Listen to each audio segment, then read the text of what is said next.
आजको यात्रा काठमाडौँ टु कोहलपुर हाम्रो फाइनल डेस्टिनेसन मुगुसम्मको हुँदैछ। अहिले चाहिँ म यता घरमा रेडी भइसकेँ। मैले मेरो ब्याग प्याक गरिसकेँ र यता मेरो एउटा सानो ब्याग छ, दुईटा प्याक गरिसकेँ। अब यात्रा चाहिँ यहाँदेखि कोहलपुरको हुन्छ।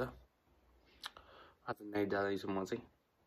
Let's hope I'll show you guys whatever happens on the way. So guys, हामी यता अब नेपालगञ्जतिर लाग्यो होइन दाइ? दाजुभाइ यहाँ हाम्रो बच्चन दाइ हुनुहुन्छ, दाइ र म झट्टै यहाँबाट अब नेपालगञ्जतिरको यात्रा। आज हाम्रो नाइटको यात्रा छ। हाम्रो बस चाहिँ यो, यसलाई रेड हाउस भन्दो रहेछ।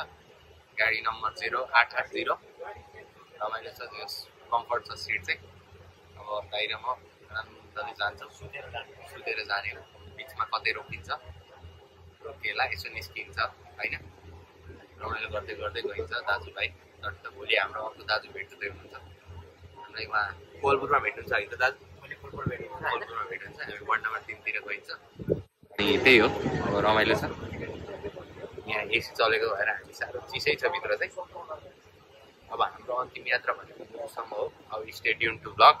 सी यु गाइस, कतै रोकेको बेलामा फेरि ब्लग गाइस। अब हामीले भनेको चाहिँ अलि पर गएर रोकिन्छ कि भनेर सोचिरहेको थियौँ, तर यहाँ नागढुङ्गामै एकछिन रोकिदियो। हामी चाहिँ यहाँ यसो नागढुङ्गाको यो पसल प्रायः सबैले चिन्नुहुन्छ होला, कुन चाहिँ पसल हो भनेर चाहिँ नाम भनेको, तर चिन्नुहुन्छ होला प्रायः। नागढुङ्गाको आउटलेटनिरको पसल हो ठ्याक्कै होइन त दाइ? यहाँ हामी यहाँ बसिरहेको छौँ, एसी चलिरहेछ, चिसो भइरहेछ। आउनुभयो आउनुभयो आउनुभयो।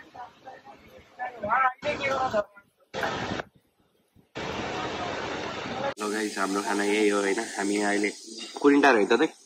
हो त, कुरिन्टारमा छौँ हामी। कुरिन्टारमा छौँ। लोकल माछा, यहाँको लोकल माछासँग दाइ र म यहाँ खाना खाँदैछौँ। लगभग 3 घन्टा जतिको निन्द्रापछि होइन त दाइ? 3 घन्टाको निन्द्रापछि उठेर त्यो राम्रै ठाउँमा खाना खान पाइयो। 400 रुपियाँ पर प्लेट भए पनि वर्थ इट छ, किनकि राम्रै छ होइन। हामीलाई धेरै खुसी लागेको छ। अब हामी मस्त खाना इन्जोय गर्छौँ। खानामा हामीसँग फिस करी, सोयाबिन, त्यसपछि साग अनि स्यालेडहरू छ। जस मजा आइरहेछ होइन दाइ? के भन्नुहुन्छ? यहाँको बस चाहिँ यो हो, स्लिपर बस होइन दाइ? कतिको रमाइलो भइरहेछ दाइ? एकदम रमाइलो भइरहेछ। ल यहाँ दाइको र गाडीको फोटो हेर्नुहोस्, कस्तो सुहाएको छ दाइलाई ट्याक्क। जस्तो दाइ त्यस्तै गाडी। दाइको पर्सनालिटीलाई ठ्याक्कै म्याच गरिरहेछ। दाइकै गाडी अब छिटै हुन्छ दाइको गाडी पनि। यो गाडीमा चाहिँ के लेखाएको छ भन्दा, स्लिपर अनि to travel on a horse is to fly without wings रे। ओ माई गड होइन त दाइ?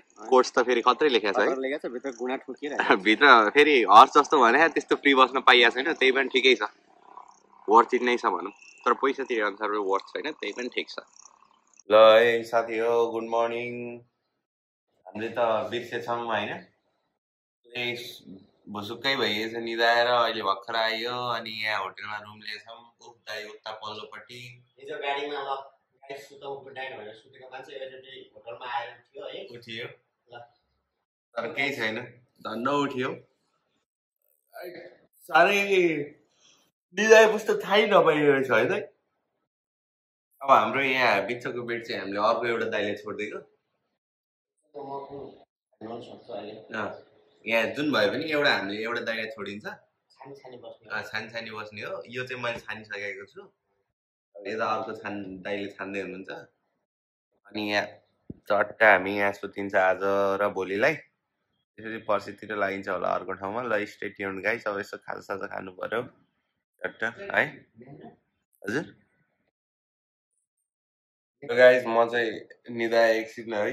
अनि हाम्रो यहाँ अर्को साथी आइसक्नु भएको छ। हेलो हेलो देव दाइ, हेलो भनिदिनु पर्यो भ्लगमा।